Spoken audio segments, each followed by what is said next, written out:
नाही जरा बाहेर आलो इकडे जालना साईडला आहे आणि तुम्ही जर माझ्या पाठीमागे जर बघत असाल म्हणजे टोटल पावसाचं वातावरण झालेलं आहे माहिती आहे का. आणि समोर ना 5-6 किलोमीटरवर पाऊस पण पडतोय.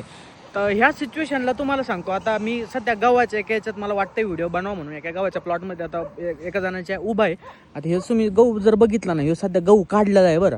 आता पूर्णपणे याचं तर ठीक आहे, यांना पूर्णपणे जो की गहू काढून घेतलेला आहे.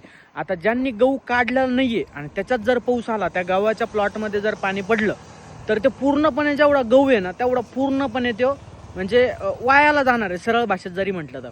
मग विचार करा की आपण एवढं शेवटपर्यंत त्याला 4-5 महिने रात्रंदिवस पाणी द्यायला आहे आणि शेवटला 1-2-3 दिवसामध्ये आपला गहू काढायचा आणि तेवढाच जर पाऊस आला तर हे पूर्णपणे आपली जी गव्हाची फसल आहे पूर्णपणे नष्ट होऊन जाणार. म्हणजे पूर्णपणे ते आपण काढूच शकत नाही, मार्केटला देऊ शकत नाही.